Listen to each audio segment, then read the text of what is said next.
Good morning, good afternoon, or good evening, whatever time it is, wherever in this world you may or may not happen to be. Welcome once more to another live stream of Alexandra Mayers Live, page by page reading and commentary of the modern English version of the Bible. So, as promised, I am back today. I'm trying really hard to keep up with this page by page reading of the Bible this time around daily. The day is not quite over yet. Where I am, I have about 40 more minutes until it's officially tomorrow. So I figured I would pop on here and go into the book of Judges, chapter 2. I do apologize if I sound hoarse vocally or low energy. I made a pledge to myself and to some others that I care about a few days ago not to have any alcohol or wine for 30 days. So I'm on like day 3 at this stage. And I'm taking this detox cleanse. It has like a lot of vitamins and everything in it, but it really helps you expel whatever is in your system out of your system. So I'm a bit drained right now, but I'm pushing through it. And the primary reason why I decided that I want to do at least a minimum of 30 days with no alcohol or wine has specifically to do with what I've been reading about the link between substance use and demonic possession. I do feel in a certain way that though alcohol doesn't open certain spiritual gateways to the negative as much as, say, something like cocaine or heroin or fentanyl would, I think it still does have a negative impact. I'm not going to say I'm never going to have any alcohol or wine again in my life, but I am saying that at this particular juncture in my life where I am focusing more so on my spirituality and my overall health and wellness, I just don't think that I need alcohol or liquor in me for a while. So that's where I'm at. I just wanted to let all of you know what's going on with me on a personal note. So let's go ahead and get into the book of Judges, chapter 2. Actually, before I start, something else I do want to note to those of you who are listening for the right reasons. When you do make certain choices in life that I have, and you decide to dedicate yourself spiritually to doing the right thing and spreading the word, making people more so aware of the reality of Jesus Christ, when you decide to go on that path, basically, of ministry, even if you're not officially a minister, you will receive pushback from evil. All right? The darkness will try to intimidate you, threaten you, stalk you, harass you, um, make you feel bad about yourself. Basically, the devil, Lucifer, Satan, doesn't want us to talk about the Christian Bible. That's the reality. Evil doesn't want humanity to have hope. So you will contend with spiritual attack when you decide that you want to be adamantly pro team God, pro team Jesus Christ.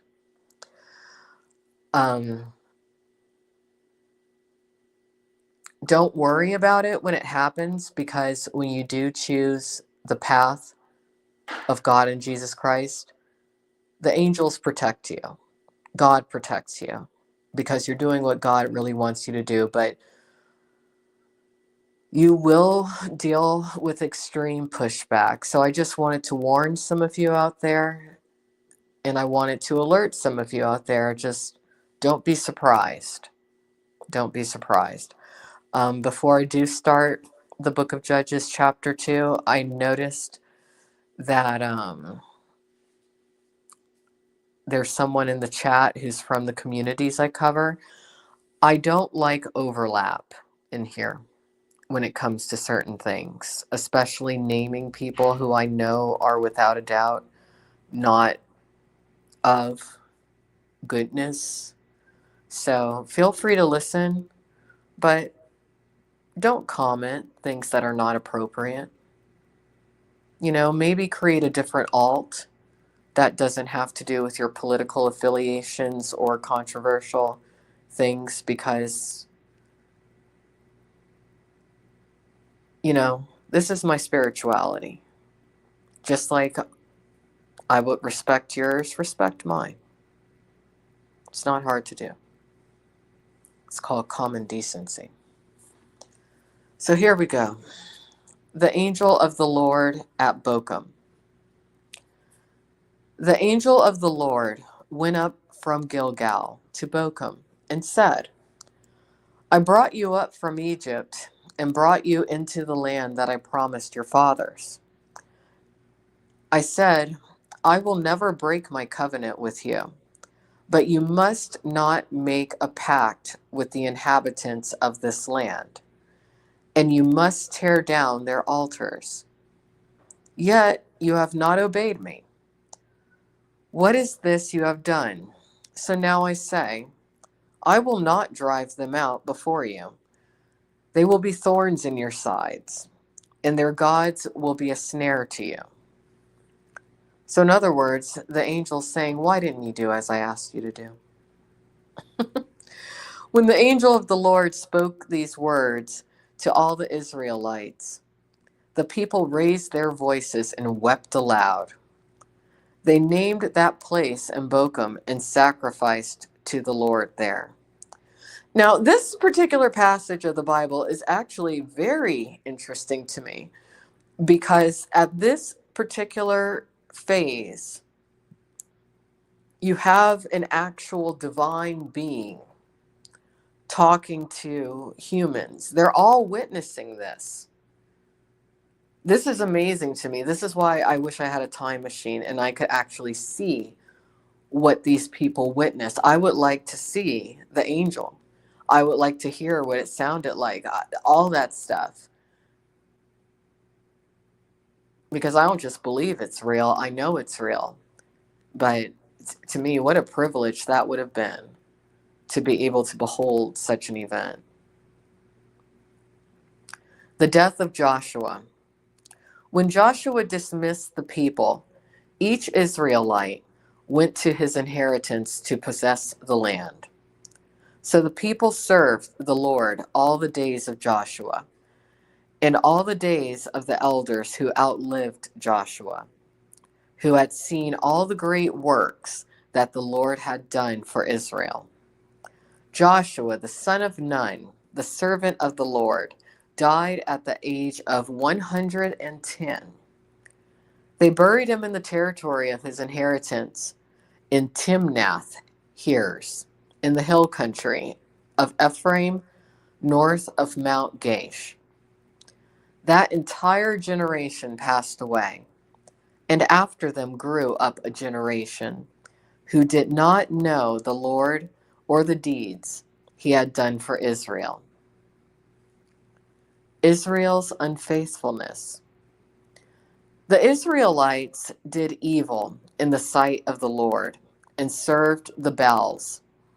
They abandoned the Lord God of their fathers, who brought them out of the land of Egypt. They followed after their other gods, the gods of the peoples around them. They worshiped them and provoked the Lord to anger. See, these people did it again. And again, this is very interesting to me, just when it comes to the people who were on earth at that time, their mentality, and how they really didn't appreciate that they had such a close relationship with actual divinity that they could witness and behold visually, audially. I mean, imagine if on a routine basis today, humans were encountering undeniable angels. I mean, without a doubt, people do routinely see angels, but a lot of people don't believe them. And it's not a common thing. But back then, it was a common and accepted thing. But these people, they took it for granted, and they were not following the instructions. Goes to show. I really can understand in a certain way why some, well, I won't say some, it was one third of the angels left heaven, because they probably felt free will was wasted upon humans when it comes to the kind of choices that are illustrated in Judges 2. They would have been very angry. They would have been like, oh my gosh, God, you gave, your favorite creatures, humans, everything, and they're not even appreciating it. But isn't that often the situation of parents who overindulge their children too? I'm not a parent, so I really couldn't say. But the two concepts, the two things do kind of parallel one another, don't they? So, anyway, let's go ahead and keep going. They abandoned the Lord and served Baal and the Ashtoreths. The anger of the Lord burned against Israel, and he gave them into the hands of those who plundered them, and he sold them into the hands of their enemies around them, so that they were no longer able to stand against their enemies. All right, so that's how God punished them. Whenever they marched out, the hand of the Lord was against them to bring disaster. As the Lord had said, and as he had sworn to them, they were in great distress. Then the Lord raised up judges who delivered them from the hand of those who plundered them. Yet they would not listen to their judges, for they prostituted themselves to other gods and worshiped them. These people still are not learning. They quickly turned aside from the path their fathers had walked, who had obeyed the commandments of the Lord. They did not do as their fathers had done. When the Lord raised up judges for them, the Lord was with the judge and delivered them from the hand of their enemies all the days of the judge. For their groaning before their oppressors and tormentors grieved the Lord. When the judge died, the people turned back and acted more wickedly than their fathers, pursuing other gods to serve and worship them. They would not give up their practice in obstinate ways.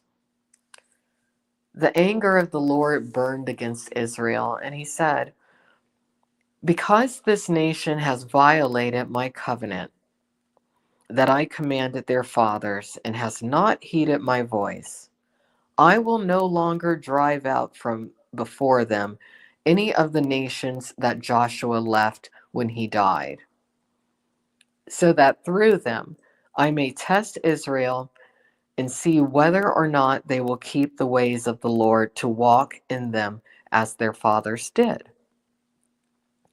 So the Lord left those nations, not hurrying to drive them out, and he did not deliver them into the hand of Joshua.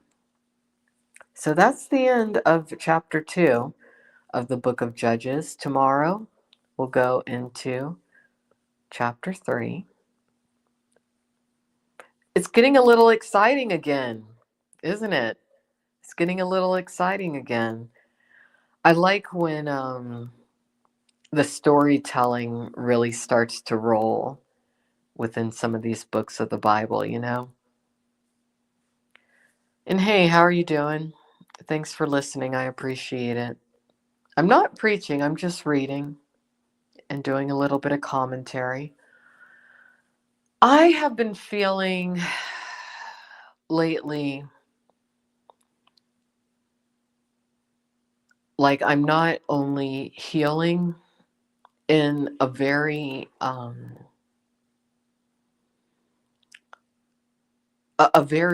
solid way from some pain that I've been dealing with, but I have just been feeling like I have been receiving so much inspiration.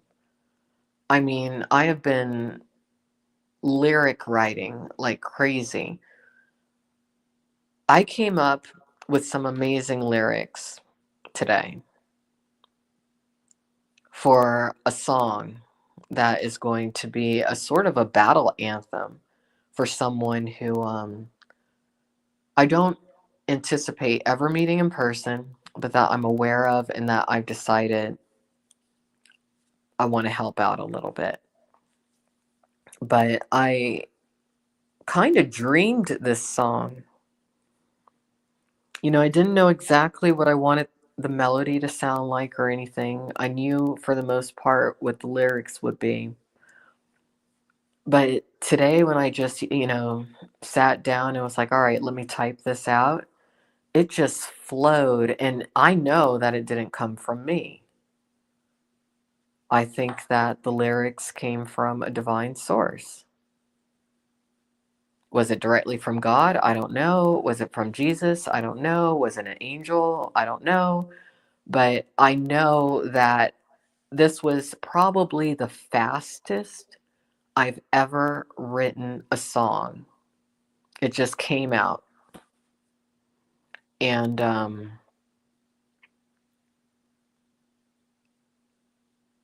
it's great. It might be one of the best songs I've ever written. So I don't know if it's going to be a song that I lend my own vocals to as far as the lyrics. There's somebody I'm aware of who I have in mind who I want to do the vocals of this particular song. I'm just wondering if they would be willing to do it. I would pay them to do it. Sometimes when I do projects for people, I end up regretting it. And there is a small part of me when it comes to this project I'm embarking on right now, artistically, that's a little bit fearful when it comes to like, oh, what if something goes wrong? Because I have done projects for people in the past, and certain people just haven't been who they initially presented themselves to me as being. But in this particular case, this person hasn't really approached me. It hasn't been like other people that I've done similar projects in conjunction with in the past. This is different. And what's weird also about this situation is that there was someone who I was interested in romantically recently, who I told about this young person who I decided to move forward with helping. And that's why I'm doing this song, because I want this song to become a part of their brand and help bring some awareness to certain things that they're contending with personally and socially. But someone I was interested in, I was telling them about this person who I want to help's situation. And I was saying, because I did value this person who I was interested in's opinion, I was saying, or I was asking them, I was like, do you think I should get involved, being that I do have the skill set to help this person? Or should I just stay out of it? And this person I was interested in said that I should stay out of it. But then this same person I was interested in completely stabbed me in the back. And I come to find out is even associated with some of the same people who this person who I want to lend some of my energy to is contending with. It's a certain group that's targeting certain people within certain online communities. So, it's so, there's just so many signs spiritually that I'm experiencing and contending with, just immediately right now. I think some of it has to do with the fact that my dad just passed away. I think also because I've chosen to completely disconnect from some very toxic elements of my life permanently. But I also think because I've made some solid pledges to myself and to God to be the best version of myself. So, anyway, I know I'm rambling, but I just wanted to share that because as I continue with this page by page reading of the Bible, it is also going to be just what I'm going through in life as I am reading the Bible. I guess I had to take a break for a while from this reading because when you do read the Bible every day, it does bring some amazing energy into your life because you are speaking holy words. And I'm just very aware of that. It can be very intense. So, if I do have to take breaks from time to time, those of you who are listening, don't get mad at me, please. But I'm human, just like you are. As far as I know, at least you are. And living a certain kind of life does take a lot out of you, but it also does give you a lot. I know God has given me more energy than most people. All you got to do is look at everything I'm up to see that. And you know what's funny about that? As naturally hyper and productive as I am, to me, it's never enough. From my perspective, I move too slow, even though from many of your perspectives, I move really fast. But that's what it is. It's all perspective, right? So I'm going to get going. Thank you to those of you who have listened. Thank you for your condolences. Thank you for your well wishes. Thank you for everything. Have a good night. Talk to y'all tomorrow.